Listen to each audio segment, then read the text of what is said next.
محمد یا رب صلی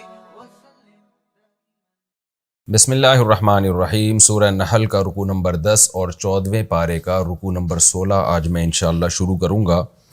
حسب معمول مختصر لفظی ترجمہ مختصر گرامر کے ساتھ، پھر انشاءاللہ اس کی تفسیر ہوگی۔ اعوذ باللہ من الشیطان الرجیم، بسم اللہ الرحمن الرحیم۔ واللہ فضل بعضکم علی بعض فی الرزق، اللہ وہ ذات ہے جس نے تم میں سے بعض کو بعض پر فضیلت دی۔ فضل یفضل تفضیلا، فضیلت دینا۔ پھر رزق، رزق کے معاملے میں، رزق کے بارے میں۔ فَمَا الَّذِينَ فُضِّلُوا، ما کا معنی نہیں، ملا کے پڑھ رہے ہیں تو الف گر گیا، ما الَّذِينَ اصل میں تھا ما الَّذِينَ، پس نہیں ہے الَّذِينَ وہ لوگ فُضِّلُوا جن کو فضیلت دی گئی۔ فضل یفضل تفضیلا، فضیلت دینا۔ فضلوا پیسو وائس ہے، جن کو فضیلت دی گئی، یعنی وہ لوگ جن کو رزق میں فضیلت دی گئی ہے وہ نہیں ہیں۔ کیسے نہیں ہیں؟ بِرَادِّ رِزْقِهِمْ، اپنے رزق کو رد کرنے والے۔ رد یرد، ردن کا معنی رد کرنا۔ رادی اصل میں تھا رادینا، اس میں فاعل آتا ہے راددن، جمع آتی ہے راددونا، راددینا، پڑھا جاتا ہے رادینا، تو آگے رزق کی طرف مضاف ہو رہا ہے نا تو نون گر گیا۔ با زائد ہے اس میں، بیرادی میں با زائد ہے، تو رادی رزقہم، اپنے رزق کو رد کرنے والے نہیں ہیں، اپنے رزق کو لوٹانے والے نہیں ہیں۔ علی ما ملکت ایمانہم، اس مخلوق پر جن کے ان کے دائیں ہاتھ مالک ہیں، یعنی غلام پر۔ غلام کو ما ملکت ایمانہم کہا جاتا ہے، یعنی سیدھے ہاتھ جن کے مالک ہیں، مراد ملکیت ہوتی ہے۔ اب دیکھیں آسان ترجمہ دوبارہ کرتا ہوں۔ فَمَا الَّذِينَ فُضِّلُوا، پس نہیں ہیں وہ لوگ جن کو فضیلت دی گئی۔ کیا نہیں ہے وہ؟ بِرَادِّ رِزْقِهِمْ، کہ اپنے رزق کو لوٹا دیں، عَلَى مَا مَلَكَتْ أَيْمَانُهُمْ، اپنے غلاموں پر۔ یعنی اللہ نے بعض کو بعض پر فضیلت دی ہے رزق کے معاملے میں، تو جن کو رزق ہم نے فضیلت دی ہے وہ ایسے نہیں ہیں، جن کو رزق میں فضیلت دی گئی ہے وہ ایسے نہیں ہیں کہ وہ اپنا رزق غلاموں پہ لوٹا دیں۔ فَهُمْ فِيهِ سَوَاءٌ، پس وہ ہو جائیں، یعنی غلام ہو جائیں، فِيهِ اس رزق کے معاملے میں برابر، یعنی ان کے برابر ہو جائیں، تو ایسا نہیں کرتے۔ آفا بنعمت اللہ، تو کیا اللہ کی نعمت کا یجحدون، یہ انکار کر رہے ہیں۔ واللہ جعل لکم، اور اللہ نے بنایا تمہارے لیے، من انفسکم، تمہاری ہی جنس سے، تمہاری ہی ذات سے، ازواجا جوڑے۔ زوج جوڑے کو کہتے ہیں جس کا اطلاق شوہر پر بھی ہوتا ہے، بیوی پر بھی ہوتا ہے، تو ازواج اس کی جمع آتی ہے۔ وجعل لکم، اور بنایا اس نے تمہارے لیے، من ازواجکم، تمہارے جوڑوں سے، بنینا بیٹے بھی، وحفدہ اور پوتے بھی۔ حفید کہتے ہیں اولاد کی اولاد کو، چاہے وہ اولاد کی اولاد کی اولاد ہی کیوں نہ ہو، یعنی بیٹوں کے بعد جو آگے ان کی جتنی آگے نسل چلے گی سب کو حفید کہا جاتا ہے، اس کی جمع حفدہ۔ اور اللہ نے بنایا تمہارے لیے تمہاری ازواج سے بیٹے بھی اور پوتے بھی۔ وَرَزَقَكُم مِّنَ الطَّيِّبَاتِ، اور تمہیں دیا رزق طیبات میں سے، پاکیزہ چیزوں میں سے۔ آفا بالباطل، تو کیا باطل کے ساتھ، یؤمنون، یہ ایمان لے کر آتے ہیں، وبنعمت اللہ، اور اللہ کی نعمت کا، ہم یکفرون، یہ انکار کرتے ہیں۔ کیا ایسا کر رہے ہیں یہ لوگ؟ وَيَعْبُدُونَ مِن دُونِ اللَّهِ، اور یہ عبادت کرتے ہیں اللہ کو چھوڑ کر، ما ان معبودوں کی، لا یملک لہم رزقا، جو ان کے لیے رزق کے مالک نہیں ہیں، من السماوات والارض، آسمانوں سے بھی اور زمین سے بھی، یعنی آسمانوں سے جو اور زمین سے جو رزق آ رہا ہے اس کے یہ مالک نہیں ہے، شیئن ذرا بھی مالک نہیں ہے، ولا یستطیعون، اور یہ رزق کی استطاعت بھی نہیں رکھتے ہیں، ابھی بھی مالک نہیں ہے اور ان میں اس کی طاقت بھی نہیں ہے کہ رزق کسی طریقے سے حاصل کر لیں۔ فلا تضربوا للہ الامثال، ضرب المثل کا معنی ہوتا ہے مثال بیان کرنا، ضربہ کا معنی ویسے مارنا ہوتا ہے، اس کے بعد جب مثال کا لفظ آئے تو بیان کرنا۔ فلا تضربوا، پس بیان مت کرو، للہ اللہ کے لیے، امثال مثالوں کو، ان اللہ یعلم، بے شک اللہ جانتا ہے، وانتم لا تعلمون، اور تم نہیں جانتے۔ ضرب اللہ مثلا، اللہ بیان کرتا ہے ایک مثال، عبدن، غلام کی، مملوکن، جو مملوک ہو، کیونکہ غلام مملوک ہی ہوتا ہے، یہ اس کی تاکید کے لیے لفظ لے کر آیا گیا، مملوک غلام، لا یقدر علی شیء، جو کسی بھی چیز پر قدرت ہی نہیں رکھتا، ومن، اور اس شخص کی مثال بیان کرتا ہے، رزقناہ، جس کو ہم نے رزق دیا، منا، اپنی طرف سے، رزقا حسنا، پاکیزہ رزق، فہو ینفق منہ سرا وجہرا، پس وہ اس میں سے خرچ کرتا ہے چھپا کے بھی اور دکھا کے بھی۔ حل یستوون، کیا یہ برابر ہو سکتے ہیں دونوں؟ یعنی غلام اور وہ شخص جس کو ہم نے رزق دیا اور صبح و شام خرچ کر رہا ہے. حل یستوون اصل میں تھا یستویون، استوا کا معنی برابر. تو کیا یہ دونوں برابر ہو سکتے ہیں؟ الحمدللہ، تمام تعریفیں اللہ کے لیے ہیں. بل اکثرهم لا يعلمون، بلکہ اکثر ان میں سے جانتے نہیں ہیں. وضرب اللہ مثلا، اور اللہ بیان کرتا ہے مثال، رجلین، دو آدمیوں کی، احدہما ابکم، ان دونوں میں سے ایک گونگا ہے. ابکم کی جمع آتی ہے نا بکمن، ہے نا قرآن میں سمم بکمن عمیون. ان میں سے ایک ہے گونگا، لا یقدر علی شیء، جو کسی چیز پر قدرت نہیں رکھتا، وہو کل علی مولاہ، اور اپنے مولا پر وہ بوجھ ہے. کل کہتے ہیں بوجھ کو، بوجھ ہے. اینما یوجہہ، اینما کا معنی جہاں بھی، یوجہہ اصل میں تھا وجہ یوجہہ توجیہن، وجہ کہتے ہیں چہرے کو، توجیہ کسی کا چہرہ کسی طرف پھیر دینا، اور وجہ یوجہہ، یوجہ اصل میں ہے یوجہ ہو کے ضمیر لوٹ رہی ہے اسی غلام کی طرف. اینما یوجہہ، جہاں بھی وہ رخ کرتا ہے ہو اس غلام کا، یعنی بھیجتا ہے. جب آپ کسی کو کسی طرف بھیجتے ہیں نا تو اس کا رخ اس سمت میں کر دیتے ہیں، تو مراد یہاں بھیجنا ہے. اینما یوجہہ، جہاں بھی وہ بھیجتا ہے اس کو، لا یاتی بخیر، وہ خیر نہیں لے کر آتا وہ غلام. حل یستوی ہوا، کیا برابر ہو سکتا ہے وہ، یعنی وہ غلام، ومن یأمر بالعدل، اور وہ شخص جو عدل کا حکم دیتا ہے، وہو علی صراط مستقیم، اور وہ خود بھی سیدھے راستے پر ہے. تو کیا یہ دونوں برابر ہو سکتے ہیں؟ یہ لفظی ترجمہ ہو گیا. ہم انشاءاللہ تفسیر کی طرف چلتے ہیں، پھر یہ آیتوں کا مفہوم انشاءاللہ آپ کی سمجھ میں آئے گا. آپ کو معلوم ہے پچھلے رکوع میں اللہ تعالیٰ نے اپنی نعمتوں کو بیان کیا بہت تفصیل سے. اللہ نے چوپایوں کی مثال دی، کیسے سوکھے چارے سے ہم دودھ نکالتے ہیں، اور پھر اللہ نے مثال دی کہ ہم آسمان سے بارشیں برساتے ہیں، اور کیسے ثمرات نخیل اور عناب، کھجور اور انگور سے تم کیسے رزق بناتے ہو، مختلف چیزیں بناتے ہو. اور پھر اللہ نے مثال دی تھی شہد کی مکھی کی، کیسے پھلوں کا رس چوستی ہے اور اس سے کیسا بہترین مشروب نکلتا ہے، اور کیسے رب کے مسخر کردہ راستوں پر چلتی ہے. تو یہ ساری مثالیں اس لیے بیان کی جا رہی ہیں اللہ کی قدرت ثابت کرنے کے لیے، اور یہ بتانے کے لیے کہ عبادت کے لائق، غلامی کے لائق صرف اللہ کی ذات ہے. اس کے ساتھ کسی کو شریک نہ کرو، اللہ کو مانو بھی اور صرف اسی کی مانو، اس کے ساتھ حکم میں، عبادت میں کوئی شریک نہیں ہے. اسی مضمون کو اب اللہ تعالیٰ بہترین مثال کے ذریعے سمجھا رہے ہیں. دو مثالیں دی گئی ہیں اس رکوع میں، بہت ہی بہترین مثال کے ذریعے مشرکین کو سمجھایا جا رہا ہے. پہلی مثال کیا دی ہے؟ پہلی مثال یہ دی گئی ہے واللہ فضل بعضکم علی بعض فی الرزق. دیکھو اللہ تعالیٰ نے تم میں سے بعض کو بعض پر فضیلت دی ہے رزق میں. کسی کے پاس بہت پیسہ ہوتا ہے، کسی کے پاس نہیں ہوتا. تو جو دولت مند لوگ ہیں وہ غلام رکھتے ہیں. عرب میں غلاموں کا بہت رواج تھا، پوری دنیا میں رواج تھا. غلام کا کانسیپٹ یہ تھا کہ غلام مکمل اپنے مولا کی ملکیت میں ہوتا ہے.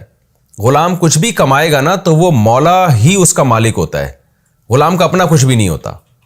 مولا کے ذمے ہوتا ہے کہ بس غلام کا خیال کرے، اس کے آرام کا اور اس کے کھانے پینے کا، یہ موٹی موٹی چیزوں کا. لیکن غلام خود جب مولا اس کا مالک ہے، آقا کا غلام ہے، تو غلام کا کوئی چیز بھی اپنی نہیں ہوتی.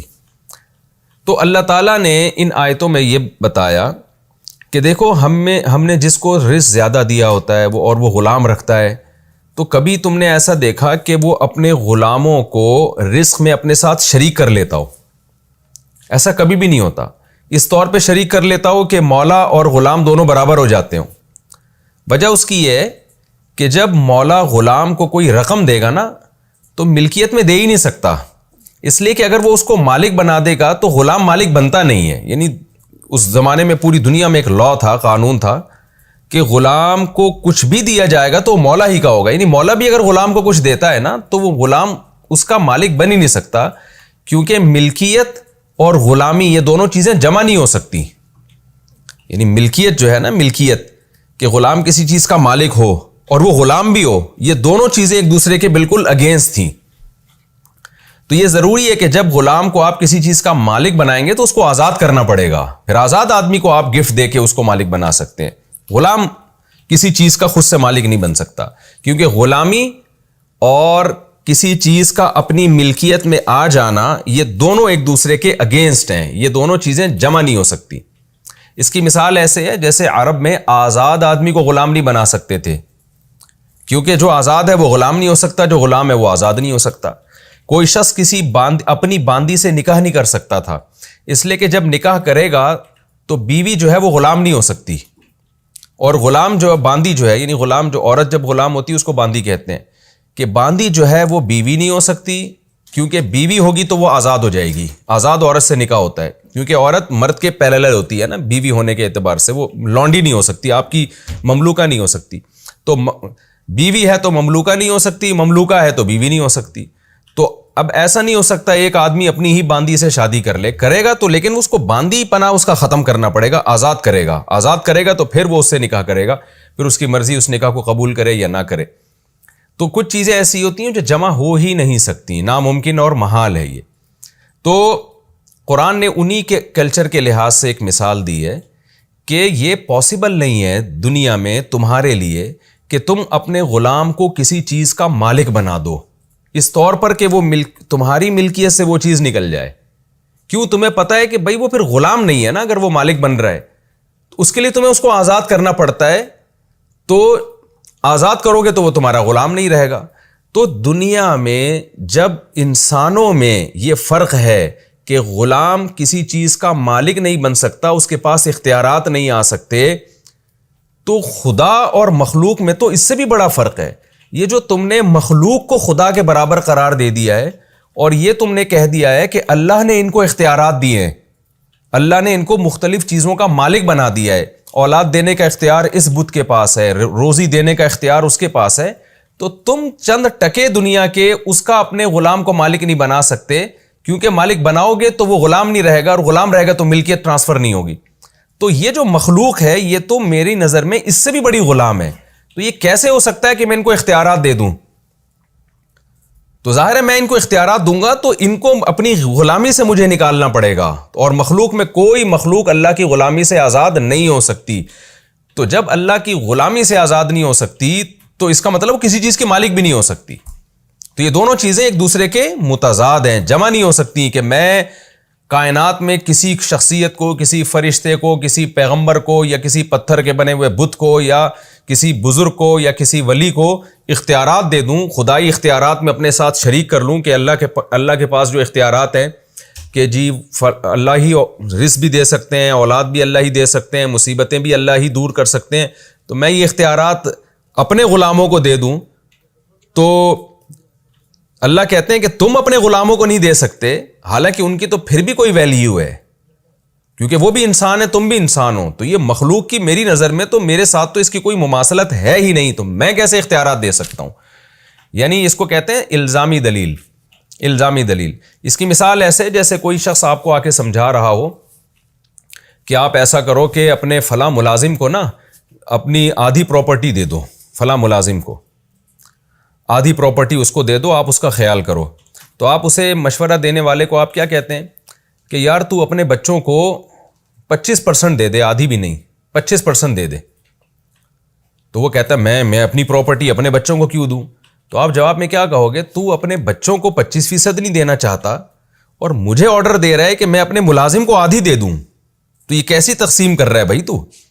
یعنی بچوں کا رشتہ تو باپ کے ساتھ پھر بھی مضبوط ہوتا ہے، تو ایک طرف اتنی کنجوسی کہ 25% بھی ان کو دینا نہیں چاہتا، یا کنجوسی نہیں تو اس کو نامناسب سمجھ رہا ہے، اور مجھے تو یہ مشورہ دے رہا ہے کہ میں اپنے ملازم کو آدھی جائیدادیں دے دوں۔ تو اللہ نے اس سے بھی بڑی مثال دی ہے قرآن مجید میں کہ تم غلام کو، تمہیں پتہ ہے ہم کچھ دیں گے، غلام اس کا مالک نہیں بنے گا، کیونکہ ملکیت اور غلامی ایک دوسرے کے بالکل منافی ہیں، اپوزٹ ہیں۔ تو تم نہیں بنا سکتے، تو ہم کیسے اس مخلوق میں جو فرشتے ہیں، جنات ہیں، یا بت ہیں جو پتھروں سے بنائے ہوئے، ہم ان کو جو اللہ کے ساتھ جو اختیارات ہیں، ان اختیارات میں ہم ان کو کیسے شریک کریں گے؟ کیونکہ اگر ہم ان کو شریک کریں گے تو یہ ہمارے غلام نہیں رہیں گے، پھر یہ یعنی غلام نہیں رہیں گے۔ اس کا مطلب یہ ہے کہ ان کو بھی ہم نے تمہارے غلاموں سے زیادہ ویلیو دے دی ہے، تو اللہ کی نظر میں تو سارے برابر ہیں.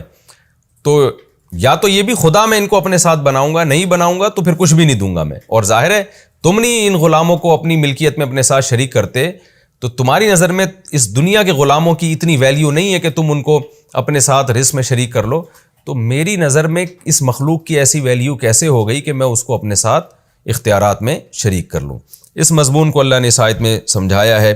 واللہ فضل بعضکم علی بعض فی الرزق، اور اللہ وہ ذات ہے جس نے تم میں سے بعض کو بعض میں رزق میں فضیلت دی ہے.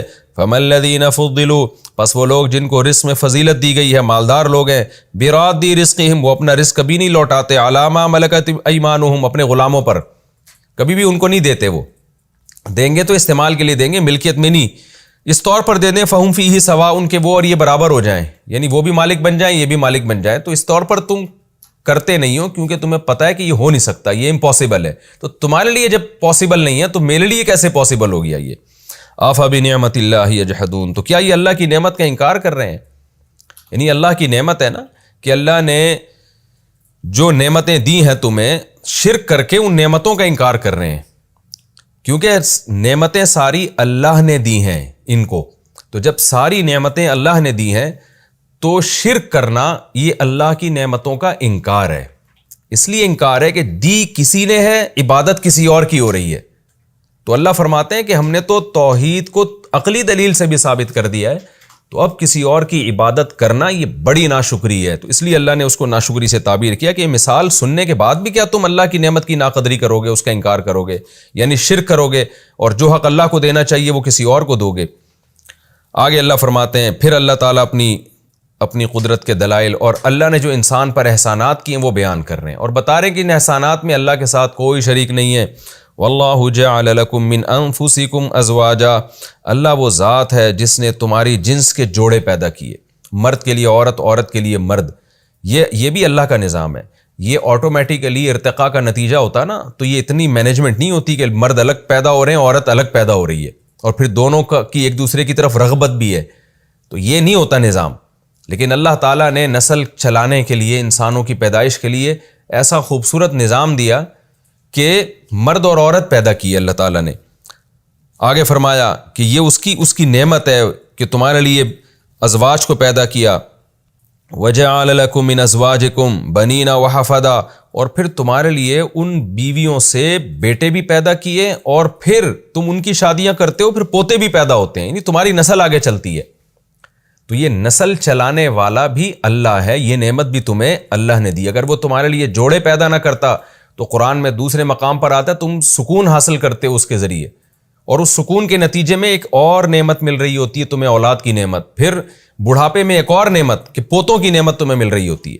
یہاں اللہ تعالیٰ نے بیٹیوں کا یا پوتیوں کا ذکر اس لیے نہیں کیا کہ نسل انسان کی مذکر سے چلتی ہے نا، شریعت کی نظر میں بھی اور تمام آسمانی مذاہب میں. یہ تو اب دنیا کا نظام تبدیل ہو گیا، ورنہ اللہ نے دوسرے مقام پر بیٹی کو بھی نعمت قرار دی ہے. جیسے کہ 26ویں پارے میں ہے یَهَبُ لِمَن یَشَاءُ إِنَاثًا، جس کو چاہتا ہوں بیٹیاں گفٹ دیتا ہوں. تو بیٹی کے لیے بھی اللہ نے ہبہ کا اور گفٹ کا لفظ استعمال کیا.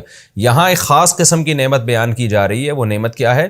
نسل بڑھانا. تو نسل چونکہ بیٹے سے بڑھتی ہے، بیٹی سے نہیں. بیٹی سے تو جس خاندان میں رخصت ہو کے جائے گی ان کی نسل بڑھے گی، اور وراثت بھی پھر انہی سے ملتی ہے، یعنی اس نسل کو.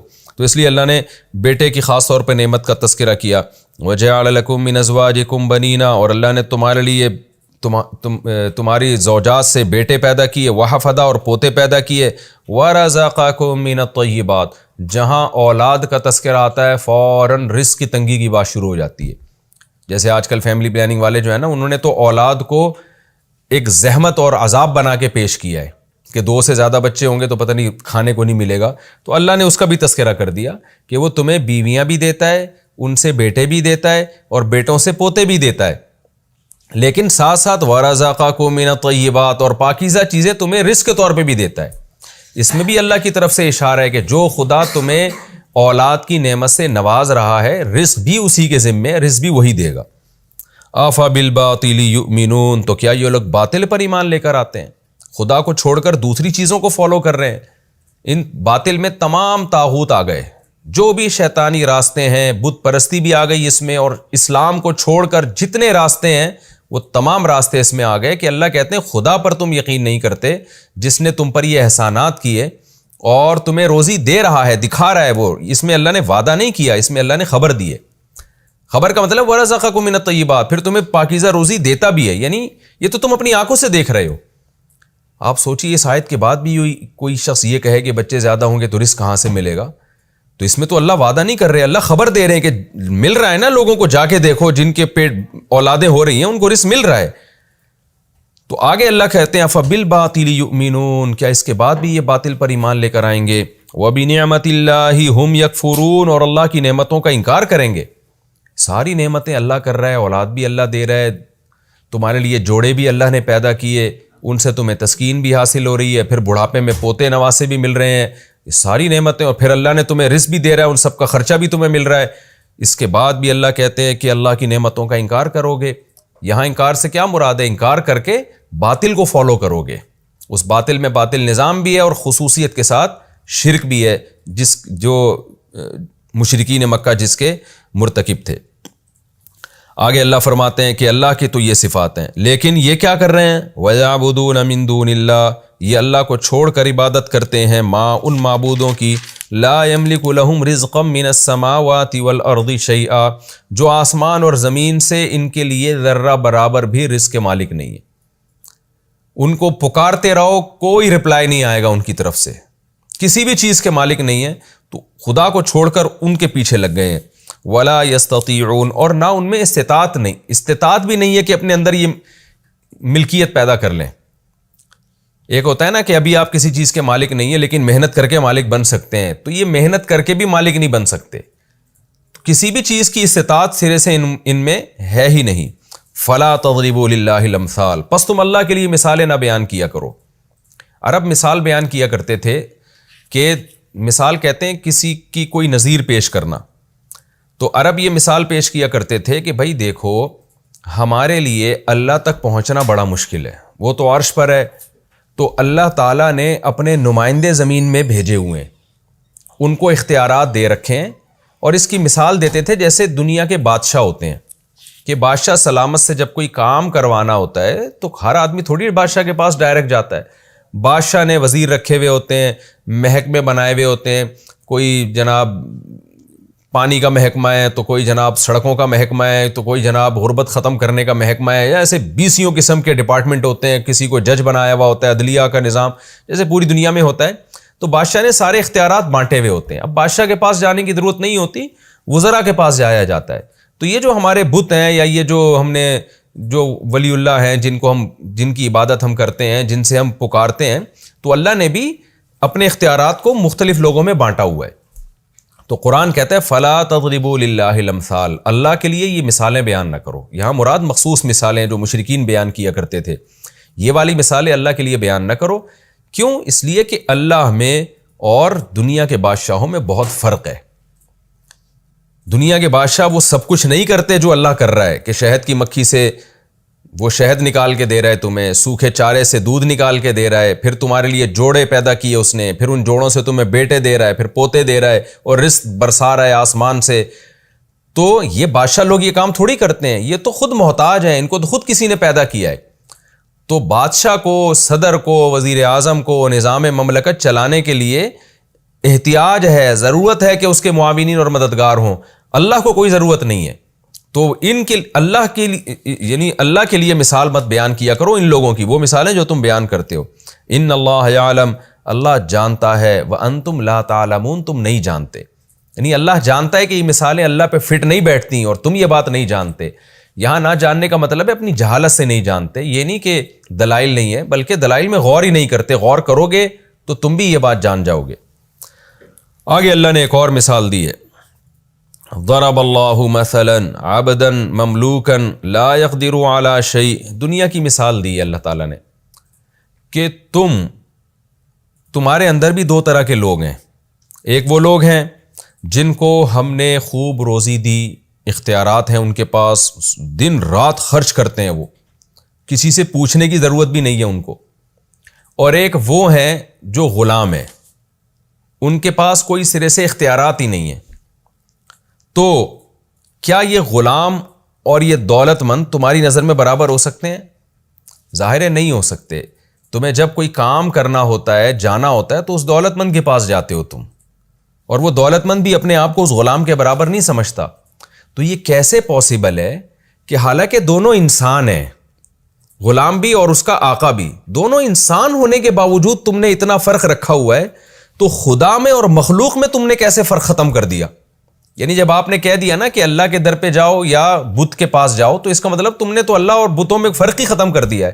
تو اتنا بھی فرق نہیں رکھا جتنا انسانوں کے درجات میں آپس میں فرق ہوتا ہے، حالانکہ اللہ اور مخلوق میں اس سے زیادہ فرق رکھنا چاہیے تھا. تو یہ بھی ایک خارجی مثال دی گئی ہے جو سوسائٹی میں، معاشرے میں، جو آسانی سے ان کی سمجھ میں آ جائے کہ ہم ان بتوں سے جب دعائیں مانگتے ہیں وہی دعا ہم اللہ سے بھی مانگ سکتے ہیں، اس سے بھی مانگ سکتے ہیں. تو مطلب یہ کہ تم نے اللہ اور بندے میں تو کوئی، یعنی اس بت میں تو کوئی فرق ہی نہیں چھوڑا. تو اتنا فرق تو کم از کم رکھتے ہیں نا جتنا تم اپنے اور اپنے غلاموں میں فرق رکھتے ہو. اس کی مثال دی ہے ضرب اللہ مثلا عبدا مملوکا، اللہ مثال بیان کرتے ہیں غلام کی جو مملوک ہے، لا یقدر علی شیء، جس کو کوئی قدرت ہی نہیں ہے کسی چیز کی، وہ اپنی مرضی سے کچھ کر ہی نہیں سکتا. ومن رزقناہ منا رزقا حسنا، دوسری طرف وہ شخص ہے جس کو ہم نے خوب اچھی روزی دی ہے اور اتنے اختیارات ہیں اس کو، ينفق منہ سرا وجہرا، جب چاہتا ہے چھپا کے خرچ کرتا ہے، جب چاہتا ہے دکھا کے خرچ کرتا ہے، کوئی پوچھنے والا نہیں ہے اس سے. هل يستوون، کیا یہ دونوں برابر ہو سکتے ہیں؟ ظاہر ہے نہیں برابر ہو سکتے. الحمدللہ، فرمائے تمام تعریفیں اللہ کے لیے ہیں. تو کیا مطلب؟ جب تمام تعریفیں اللہ کے لیے ہیں، جبکہ دنیا میں مالدار آدمی کے لیے تمام تعریفیں نہیں ہوتی، پھر بھی اس مالدار اور غلام میں تم فرق کرتے ہو، تو جو تمام تعریفوں کے لائق ہے اس میں اور ان بتوں میں کیوں فرق نہیں کر رہے تم؟ اس میں اور بنی ہوئی مخلوق میں تم فرق کیوں نہیں کر رہے؟ بل اکثرهم لا يعلمون، لیکن ان میں سے اکثر لوگ پھر بھی نہیں جانتے. ہونا یہ چاہیے تھا کہ اللہ قابل تعریف تھا تو مخلوق اور اللہ کو ایسا ممتاز اور جدا رکھتے، کہتے بھائی اللہ کے لیے تو کسی مخلوق کی مثال بنتی نہیں ہے، اللہ اور مخلوق میں تو کوئی مماثلت، کوئی جوڑ ہے ہی نہیں، ساری مخلوق ایک جیسی محتاج ہے. یعنی ہم اپنے غلام کو اپنے سے جتنا کمتر سمجھتے ہیں، اس پوری مخلوق کو اللہ کے مقابلے میں اس سے بھی زیادہ ہمیں کمتر سمجھنا چاہیے. وَضَرَبَ اللَّهُ مَثَلَ الرَّجُلَيْنِ أَحَدُهُمَا أَبْكَمُ لَا يَقْدِرُ عَلَى شَيْءٍ وَهُوَ كَلٌّ عَلَى مَوْلَاهُ. ایک اور غلام کی اللہ نے مثال دی ہے کہ پہلے تو مثال دی ایک عام غلام کی، کہ ایک عام غلام ہے جو بول بھی سکتا ہے، سن بھی سکتا ہے، چل بھی سکتا ہے، کسی کام سے بھیجیں تو وہ کام بھی صحیح طریقے سے کر کے لے آئے گا، ایک نارمل غلام. اب اللہ ایک ایسے غلام کی مثال دے رہے ہیں جو ایب نارمل ہے، جو بول نہیں سکتا، کوئی کام اس کے ذمہ لگایا جائے تو کر نہیں سکتا، اس میں صلاحیت ہی نہیں ہے، الٹا مولا پہ بوجھ بنا ہوا ہے. تو اللہ نے مثال دی ہے کہ یہ جو بت ہے نا جن کو تم نے اللہ کے ساتھ شریک کیا ہوا ہے، ان کی مثال تو یہ دوسرے غلاموں سے بھی بدتر ہے. یہ بھی نہ بول سکتے ہیں، کوئی کام کے لیے بھیجو تو جا نہیں سکتے. تو ایک عام غلام جب اس کو تم اپنے جیسا نہیں سمجھتے تو اپاہج غلام کو اپنے جیسا کیسے سمجھو گے؟ تو یہ جو بت ہے نا ان کی مثال عام غلاموں کی جیسی بھی نہیں ہے، بلکہ ان کی مثال تو اپاہج غلاموں جیسی ہے کہ ایک غلام اپنے مولا پر محتاج ہوتا ہے، مولا کو کھلانا پڑتا ہے اس کو، کمبخت کو، کہ نہ یہ بول سکتا ہے نہ یہ چل سکتا ہے، الٹا میرے اوپر بوجھ بنا ہوا ہے. تو ان بتوں کی بھی تم حفاظت کر رہے ہو، تمہیں ان کی جناب سروس کروانی پڑتی ہے، تمہیں ان کو مینٹین رکھنا پڑتا ہے، یہ الٹا تمہارے اوپر بوجھ بنے ہوئے ہیں. تو کیسی بہترین مثالوں سے قرآن جو ہے عرب کے مشرکین کو موٹیویٹ کر رہا ہے اور ان کے جو ہے نا دماغوں کو صاف کر رہا ہے. لیکن ظاہر ہے جس کی قسمت میں ہدایت نہ ہو وہ ابو جہل اور ابو لہب ہو کے ہی پھر مارے جاتے ہیں. اور اللہ نے حجت تمام کی ہے، آج کے مشرکین پر بھی یہ حجت اللہ کی طرف سے تمام ہوتی ہے. آج لوگ قبروں میں جا کے اس کی عبادت کرتے ہیں، تو وہ قبر میں اپنا ایک واقعہ بتاتا ہوں نا کہ ایک صاحب فالج زدہ بیچارے، ان کا فون آیا کہ میں علاج کر کے تھک گیا ہوں، تو میں اب ایک مزار پہ جانا چاہتا ہوں. ایک بزرگ کے بارے میں سنا ہے کہ وہ ان کے مزار پہ جو بھی جائے تو وہ ٹھیک کر دیتے ہیں. تو میں نے کہا بھائی آپ کا تو آدھا دھڑ فالج زدہ ہے، جس بزرگ کی قبر پہ آپ جا رہے ہو ان بیچاروں کے تو دونوں دھڑ کام نہیں کر رہے. وہ اسی لیے تو ان کو قبر میں دفنایا کہ ان کے دونوں دھڑ کام نہیں کر رہے. تو جس کے دونوں دھڑ کام نہ کر رہے ہوں وہ اس کو کیسے ٹھیک کرے گا جس کا آدھا دھڑ تو کم از کم کام کر رہا ہے نا. تو بے عقلی کی انتہا دیکھیں، پڑھے لکھے لوگ بھی اس طرح کے شرک میں مبتلا ہو جاتے ہیں۔ انہی باتوں کو قرآن مثالوں سے سمجھا رہا ہے۔ آگے اللہ فرماتے ہیں وَضَرَبَ اللَّهُ مَثَلَ الرَّجُلَيْنِ، اللہ مثال بیان کرتا ہے دو آدمیوں کی، أَحَدُهُمَا أَبْكَمْ، ایک گونگا ہے، لَا يَقْدِرُ عَلَى شَيْءٍ، کچھ بھی کرنے کی قدرت نہیں رکھتا، نہ بول بھی نہیں سکتا، حق بیان نہیں کر سکتا، اور کچھ کام کی بھی قدرت نہیں رکھتا۔ وَهُوَ كَلٌّ عَلَى مَوْلَاهُ، الٹا اپنے مولا پر بوجھ بنا ہوا ہے، أَيْنَمَا يُوَجِّهُ، جہاں اس کا مولا اس کو بھیجتا ہے، لَا يَأْتِي بِخَيْرٍ، کوئی خیر نہیں لے کر آتا وہ۔ هَلْ يَسْتَوِي ہوا، کیا یہ والا غلام برابر ہو سکتا ہے، ومن، اور وہ شخص برابر ہو سکتا ہے، يَأْمُرُ بِالْعَدْلِ، جو بالکل ٹھیک ٹھیک باتوں کا حکم دیتا ہے، یعنی اس یأمر بالعدل میں سب چیزیں آ گئیں، وہو علی صراط مستقیم، اور خود بھی سیدھے راستے پہ چل رہا ہو، ذہین بھی ہو، یعنی ایک تو غلام بھی نہ ہو، کیونکہ غلام کے مقابلے میں ذکر کیا نا تو وہ خود بخود یہ ثابت ہو گیا کہ دوسری جو مثال دی جا رہی ہے وہ اس کی جو غلام نہیں، جو بات بھی ٹھیک کر رہا ہے اور صراط مستقیم پر بھی چل رہا ہے، خود بھی سیدھے راستے پر ہے۔ تو دوسری مثال اللہ کی ہے کہ اللہ تو عدل کی بات کر رہا ہے ایسی مثالوں کے ذریعے، اور خود بھی سیدھے راستے پر ہے، یعنی جو بات کر رہا ہے وہ ٹھیک بات ہے، تو تمہیں بھی وہ سیدھے راستے پر چلانے کی کوشش کر رہا ہے۔ تو کیا انسانوں میں کوئی شخص بات درست کرتا ہو، اس کے تمام حواس صحیح کام کر رہے ہوں اور خود بھی سیدھے راستے پر ہو، وہ انسان اور ایک اپاہج غلام برابر ہو سکتے ہیں؟ ظاہر ہے نہیں ہو سکتے۔ تو خدا اور وہ مخلوق جو نہ بول سکتی ہے، نہ چل سکتی ہے، نہ کوئی کام کر سکتی ہے، بلکہ الٹا تم پر بوجھ بنی ہوئی ہے، تو وہ مخلوق اور خدا آپس میں کہاں برابر ہو سکتے ہیں؟ تو ایک بہترین مثال ہے، اللہ نے مشرکین کو شرک کی مذمت بیان کرنے کے لیے اور شرک کا گھٹیا اور حماقت پن ہونا بیان کرنے کے لیے اللہ نے یہ مثال دی۔ تو اس رکوع میں ٹوٹل 3 مثالیں بیان ہوئی ہیں۔ پہلی مثال رزق والی مثال، کہ جس کو اللہ روزی دیتے ہیں وہ اپنے غلام کو مالک بنا ہی نہیں سکتا، اس کو پتہ ہے مالک بناؤں گا تو آزاد کرنا پڑے گا، اور آزاد کروں گا تو وہ اور میں برابر ہو جائیں گے، تو اس لیے غلام رکھتے ہوئے نہیں ہو سکتا۔ تو اللہ کی جو ساری مخلوق ہے یہ بھی اللہ کی غلام ہے۔ اب ایسا ہو نہیں سکتا کہ اللہ کی غلامی سے نکل جائے، جب غلامی سے نکل نہیں سکتی تو اختیارات بھی ان کے پاس آ نہیں سکتے ہیں، تو یہ ممکن نہیں ہے۔ دوسری مثال اللہ تعالیٰ نے اس ایک غلام اور آقا کی دی ہے، وہ غلام جو نارمل ہو، تو کہا کہ وہ غلام جو نارمل ہو اور آقا وہ برابر نہیں ہو سکتے۔ تو تیسری مثال اللہ نے اس غلام کی دی جو غلام بھی ہو اور اپاہج بھی ہو۔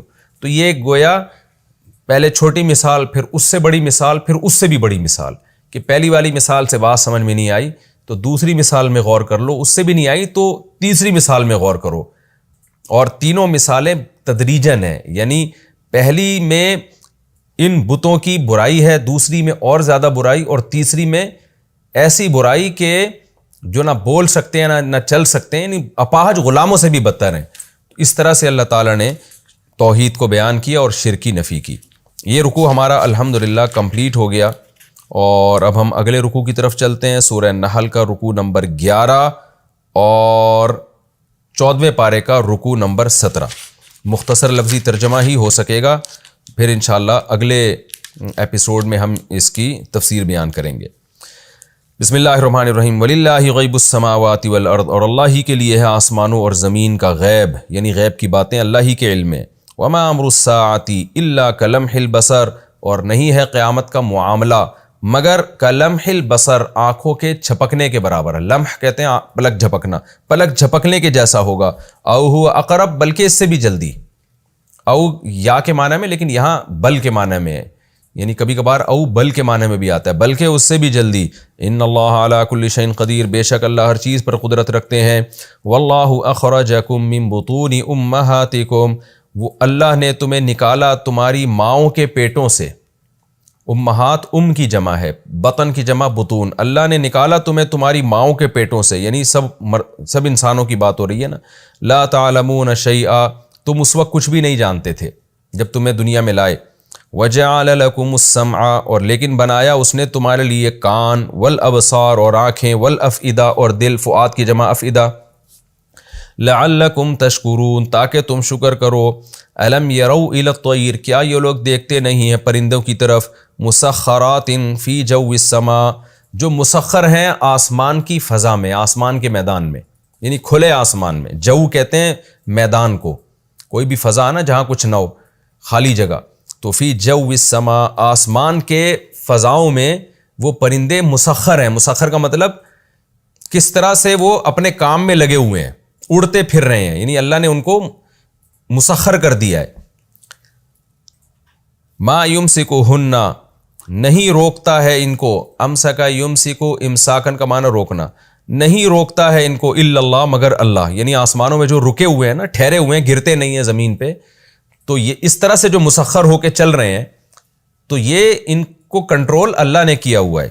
ان فی ذلک لآیات لقوم یؤمنون، بے شک اس بات میں بڑی بڑی نشانیاں ہیں ان لوگوں کے لیے جو ایمان لانے والے ہیں. واللہ جعل لکم من بیوتکم سکنا، اور اللہ نے بنایا ہے تمہارے لیے تمہارے گھروں میں سکنن، سکونت کی جگہ، سکونت کہتے ہیں رہنا. تمہارے گھروں میں اللہ نے تمہارے لیے رہنے کی جگہ بنائی، یعنی گھر بنائے جس میں تم رہتے ہو. وَجَعَلَ لَكُم مِّن جُلُودِ الْأَنْعَامِ، اور بنایا اس نے تمہارے لیے چوپایوں کی جلدوں سے، یعنی ان کی کھال سے، بیوتن، ایسے گھر، تستخفونہا، جن کو تم ہلکا سمجھتے ہو، یعنی بوجھ میں ہلکے ہیں وہ. یوم ظعنکم و یوم اقامتکم، ظعن کہتے ہیں کوچ کرنا، سفر کرنا، تمہارے سفر کرنے کے دن اور تمہارے قیام کرنے کے دن. یعنی کہیں بھی تم ٹریولنگ کرتے ہو تو ان جانوروں کے جو کھال ہے اس کے بنے ہوئے خیمے، جس کو اللہ بیت سے اور گھر سے اور کمرے سے تعبیر کر رہے ہیں، وہ ایسے بنائے ہیں کہ وہ ہلکے ہوتے ہیں، اور ہلکے ہو کے تم ان کو سفر میں اپنے ساتھ لے جاتے ہو، اور جہاں پڑاؤ ڈالتے ہو وہاں بھی اس کو تم ہلکا سمجھتے ہو. یعنی اس کا جانور پہ لادنا، پھر ٹریولنگ میں لے کے جانا، پھر یوم اقامتکم جہاں کوچ کرنا ہے وہاں پر اس کو نصب کرنا، یہ سب چیزوں کو تستخفونہا، تم ہلکا سمجھتے ہو. یعنی یہ سب چیزیں تمہارے لیے آسان ہیں، کیونکہ اگر یہ پورے گھر تو نہیں اٹھا کے لے جا سکتے تھے نا. وَمِنْ أَصْوَافِهَا وَأَوْبَارِهَا وَأَشْعَارِهَا، صوف کہتے ہیں دمبے کے بالوں کو، اس کی جمع اصواف. اوبار، وبر کہتے ہیں اونٹ کے بالوں کو، اس کی جمع اوبار. واشعار، عام بال جو بکرے وغیرہ کے اور بال ہوتے ہیں نا، تو اور ان جانوروں کے صوف اور ان کے وبر میں اور ان کے بالوں میں اساساً تمہارے لیے اثاثے ہیں. اثاثے کا کیا مطلب؟ سامان ہے جس سے تم بزنس بھی کرتے ہو اور بہت ساری چیزیں بناتے ہو. ومتاعا الی حین، اور تمہارے اور فائدے کے سامان ہیں الی حین، ایک وقت متعین تک، یعنی تمہاری موت تک یا قیامت تک.